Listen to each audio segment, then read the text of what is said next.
Good morning. Good morning and welcome to Media Pulse, the show where we help you make sense of Thai politics. And today, certainly, we have a lot to talk about. Yes, a lot of new developments this week.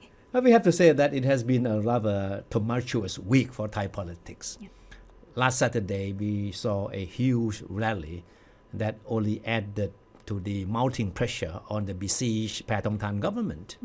And that was followed by a cabinet reshuffle, which saw Prime Minister Paetongtarn Shinawatra working hard to juggle the interests among the parties that still hang on with her in her coalition government. And all the while, Cambodian strongman Hun Sen did not stop adding fuel to the fire of the border conflict with Thailand. Exactly. Also, we had the big shock. The Constitutional Court unanimously accepted the charges of misconduct and gross violation of ethical standards against Paetongtarn Shinawatra for deliberation. So, more importantly, the court also suspended her from performing active duty as Prime Minister pending a ruling on the case. So the court's decision has suddenly plunged Thai politics into a period of uncertainty, definitely. And of course, the immediate question is, what is the future of the young Prime Minister and that of her newly sworn-in government? The answer is, it is riddled with a lot of uncertainties. And what is most uncertain is the future of the young Prime Minister herself.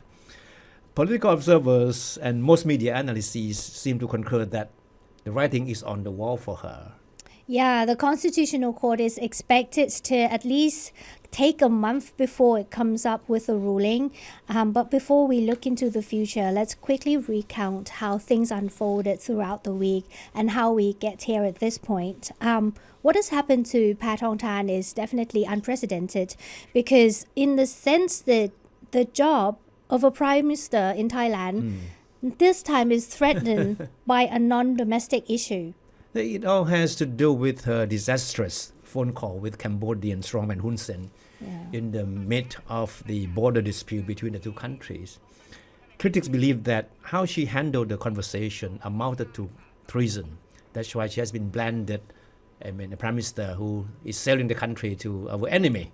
Yeah, that was the narrative at the demonstration last week that I was also there to cover as well. But even after the court order, the grim-faced Paetongtarn Shinawatra reiterated that she did nothing wrong or damaging to the country. And she repeated her argument that she initiated the phone call with Hun Sen with the intention of trying to prevent the escalation from getting worse, and that she made no personal gains from it. She said her intention was to protect national sovereignty and to prevent bloodshed, and she apologized for having made some people uneasy with the phone call. During the phone call, she was heard asking Hun Sen to ignore the regional army commander in charge of the border areas, whom she described as our opponent, who loves to show off. But she later apologized to the general when she met him while visiting the border areas to show her support to the military. Yeah, also in that phone call, in the conversation, she asked the former Cambodian Prime Minister for his sympathy because she was facing a lot of criticism at home. She said at one point, "Tell me what you want and all can be arranged." People are not happy about it. And Paetongtarn has been defending her remarks to Hun Sen as part of her negotiating tactics to ease tensions between the two countries. But a group of senators did not buy her argument and co-sponsor a petition asking the Constitutional Court to dismiss her as Prime Minister on the grounds that the phone call was considered a misconduct and a gross violation of ethical standard. But despite mounting pressure for her to quit or either to dissolve the parliament, it's obvious that Paetongtarn has chosen to tough it out. Yeah, she has 15 days to submit her defense against the charges. And speaking to journalists shortly after the court decision on Tuesday, the Prime Minister expressed confidence that she can prove that her phone conversation with Hun Sen was carried out in national interest. But political observers and legal experts have pointed out that the decision by the 9 judges to pursue the charges against her was unanimous, making her defense a major challenge. But her party, Thai Party, has yet to outline clearly its plan of action. However, the party's known trump card, and the party seems to have only one trump card left, is the remaining candidate for Prime Minister, Kun Chaikasem Nitisiri. So if worst comes to worst, and Paetongtarn loses her premiership, the party is certainly more than ready to play that card. The 76-year-old former Justice Minister has said that he is prepared to take up the country's political top job, if that's what his party wants. Well, she may no longer be calling the shots as the country top executive, but Paetongtarn is making sure that she is not going anywhere. You know why? Because she appointed herself Culture Minister as part of the cabinet reshuffle just 2 days before the Constitutional Court stopped her from performing her duty as Prime Minister. But the appointment is being legally challenged now.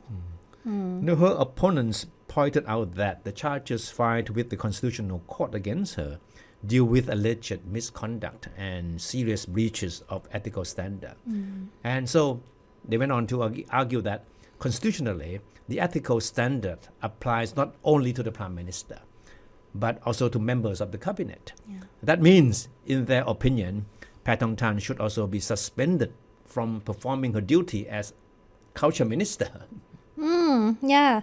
And sure enough, a well-known political activist wasted no time in asking the Senate to file a petition with the Constitutional Court, asking it to order her to do just that, to refrain from working as Culture Minister. But on the other hand, her supporters in the Thai party insisted that the court's suspension order against her should have no bearing on her job as Culture Minister. One of her biggest defenders, of course, is Thaksin, minister attached to the PM's office and a top legal expert of the party. He pointed out that the court has yet to rule on the charges against Paetongtarn. Therefore, she should be assumed to be innocent, right? So, Kun Chusak said, stopping her from working as Culture Minister at this point would amount to a presumption of guilt, which is not fair to her. Yeah, so we do have two sides of the arguments equally strong and make sense. So Surya Jungrunrungkit, speaking then in his capacity as acting Prime Minister, said the Council of State had confirmed that there was no legal problem with Paetongtarn's appointment as Culture Minister. So for the record, Surya assumed the role of acting Prime Minister for just 4 days after Paetongtarn was suspended on Monday. Two very important things he did. He led the newly appointed cabinet members to an oath-taking ceremony before His Majesty the King on Thursday. And a few hours later, he convened a special cabinet meeting during which Phumtham Wechayachai, the newly appointed Deputy Prime Minister, was named the new acting Prime Minister. Talking about the acting Prime Minister, questions have arisen over the power that he has. What he can do, in fact, is clearly written in the so-called State Administrative Act, which has one particular article dealing with the power and responsibility of an acting Prime Minister. It states that the acting Prime Minister is empowered to exercise all the authority granted to the Prime Minister in managing the affairs of the state. But what it doesn't say is whether dissolving the Parliament or the House is considered to be part of the affairs of the state. Okay, makes sense. There has been speculation about the possibility of the House being dissolved in the midst of current political turmoil, as we all know. In fact, dissolving the House to pave the way for a snap election has been a demand made by many people to end the current political deadlock. Most vocal is the main opposition party, the People's Party. Its leader, Nathapong Ruapanyawut, said he believes a house dissolution is the best answer to the problem the country is facing. Give the power back to the people and let them decide. That's what he said. But that seems to be the lone voice among all the political parties, and the reason is rather obvious. The most recent opinion poll and the prevailing general mood of the public suggests that the People's Party would stand to gain the most from a snap election. The poll conducted by the National Institute of Development Administration, or NIDA, shows that the party has the highest approval rating, with as much as 32% of the people supporting its leader, Nattapong, as the next prime minister. The current Prime Minister Paetongtarn's approval rating, meanwhile, has plunged to as low as 9%. Big difference. So you can see the reason why the People's Party has been calling for a house dissolution. Yeah, but a snap election would cost a lot. It will be expensive for the country. Anyway, Nattapong is not on the list of prime minister candidates of the party and therefore is not qualified to be for the post in the current political setup. But a new general election is only a way that could put him back on track to claim the premiership. But most political analysts believe that Pheu Thai Party, the core of the current ruling coalition government, is unlikely to play along, knowing full well that it's not ready for a snap election. Yeah, the party has little to boast about to regain voters' support. It has largely failed to deliver most of its campaign promises. So political analysts believe that Pheu Thai Party will try to hang on to power for as long as possible, during which it will try to introduce some populist policy that should help with its political standing. And at the same time, it will also make sure that it has control on the annual reshuffles of bureaucrats and personnel of the Interior Ministry, which the party now supervises. And of course, the party also wants the annual reshuffles of the military and police to take place under its watch. As we said earlier, the bet may now be on Kun Thaksin Nitisiri as the next Prime Minister. The choice to be made by the Pheu Thai Party, most likely to be made by the Pheu Thai Party. But what about Kun Anuthin Chanvirakul, leader of Thepchai Thai, now the second biggest party in the opposition bloc? Because all of a sudden, the Thai media were flooded with rumors that Kun Anuthin is gunning for the premiership in the event that Paetongtarn is disqualified by the Constitutional Court. And he was said to have approached the People's Party, the biggest opposition party, for its support for him to succeed Paetongtarn as transitional prime minister. Yeah, the rumor was so widely reported that it eventually prompted Anuthin to come out and deny it. He said, "I am puzzled. When did I offer myself to the post?" And he said, "This is not the time." Yeah, he told reporters and described the rumor as the work of an information operation. But, with the Pheu Thai Party's growing influence, Anuthin has consistently been viewed by the media as a prime minister in waiting. As a prime minister candidate, I am always ready to be prime minister, he said, but denied having any ambition to become prime minister at this particular juncture. But even if he entertains such ambition, it would be very difficult for him trying to muster enough support to secure a nomination as prime minister. However, according to many political analysts, it doesn't mean that it cannot be done. Because once again, we need to remind you of the old saying that politics is the art of the possible.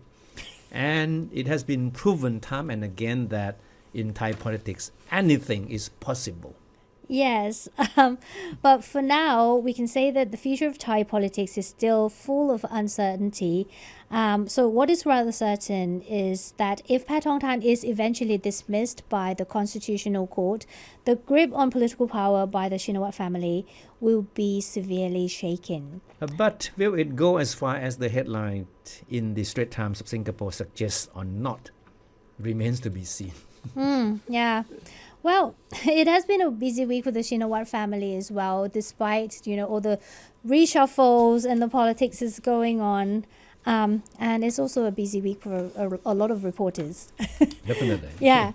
So while the Constitutional Court accepted Paetongtarn's case for consideration and ordered her suspended, her father, Thaksin, was also in court on the same day on lèse-majesté charges. So amid the speculation on whether or not he will attend court, Thaksin turned up at the criminal court hearing on his lèse-majesté charge.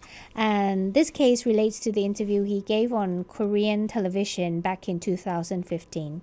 And it's quite common that hearings for lèse-majesté charges are close to the public. So we have to admit that we have difficulties trying to get details of what was said inside the courtroom on this particular day, right? However, there were media reports that the witnesses examined this week were from the prosecution side. Thaksin's lawyer said that the defense has prepared 14 witnesses for the next step of the court hearing, which will start on July the 16th. I remember in August last year, Thaksin was released on bail of 500,000 baht after acknowledging the charge, and he is actually prohibited from leaving Thailand without the court's permission. Also, according to Thaksin's lawyer, since he was released on bail, he's also obligated to appear in court. So some Red Chair supporters were there as well at the criminal court to show support to Thaksin, but unfortunately they didn't meet because of some concerns. So Thaksin didn't meet his fan, but he acknowledged the fans and said thank you. With all that is going on in Thailand, apart from people like us, another family not so far away has also been closely monitoring what is happening here in Thailand. Yeah. We are talking about the Hun family of Cambodia, right? Yes. Since the big fallout between the Shinawatra family and the Hun family as a result of the leakage of the phone conversation between Prime Minister Paetongtarn and Cambodian strongman Hun Sen. The Cambodian media have been busy keeping tab on what goes on between the two countries, especially the Thai political scene. Yeah, there was so much bickering going on. We would not be able to mention the whole drama, but there are actually two particular points that we would like to draw your attention to for this week. So the first one is the quote from Hun Manet. He said, "We are waiting for someone with real power, someone with the legitimate authority to open or close border checkpoints." He's referring to Thailand. And the Khmer Times also wrote that his comments come amid growing concerns that the now suspended Thai Prime Minister Paetongtarn Shinawatra currently lacks the necessary authority to command the military and govern effectively. So in a way, they are suggesting that the political problem in Thailand is a hindrance to border conflict resolution. But what Humanet said is not as harsh as what his father has been saying about the Shinawatra family, right? Earlier, Hun Sen said in a social media post that he was going to expose what he claimed to be secrets about Thaksin, which include what he claimed to be insults that Thaksin made toward the Thai monarchy. Yeah, but in the end, he didn't leak anything new. I mean, Hun Sen only said that Thaksin was not severely ill as he claimed when he left the police hospital. And remember, Hun Sen was among the first few people who visited Thaksin at home after he left the hospital. According to Hun Sen, Thaksin faked the illness and wore a neck brace in public, then took it off. No, but what Hun Sen said that really triggered angers among many Thais was what was about how he commented on Thai domestic politics. Yeah. Because in one of the social media posts, he said, "I predict that Thailand will have a new prime minister within the next 3 months. And I already know who it will be, but I'm not going to reveal the name at this moment." Yes, that remark prompted the Thai Foreign Ministry spokesperson Nikondet Phalangkul to respond by condemning the Cambodian leader's calls for regime change in Thailand. He also described it as interference in internal affairs of another country and a serious violation of ASEAN and UN charters. Of course, that did not end there, because the Cambodian Premier Hun Manet also took the opportunity while addressing a crowd at their National Fisheries Day. I don't know why he chose this particular moment to say what he was going to say. That he took the opportunity to respond by saying that conflicts arising within our own country must be resolved by our own people. Stop blaming Cambodia. If not, Cambodia will be compelled to respond. And he added that he was merely protecting his national interest and security. Yeah, so all of this are just some examples which suggest that the Shinawatra family's political influence is under great challenges. Because, the court case, the political foes in Thailand, and their yesterday's friends from the neighboring country. These are all new challenges, not so new, but just sort of all decided to join hands at once and face them this week. Well, it only shows that the Hun family, especially the father and the son, Hun Sen and Hun Manet, have been monitoring what happens in Thailand very closely. So you can expect them to come up with some comments, some harsh words about Thailand almost every single day now. They make a good team. I guess that's it for this week. I hope you find it useful. Thank you so much for watching. We'll see you in the next one. See you then. Bye. Bye.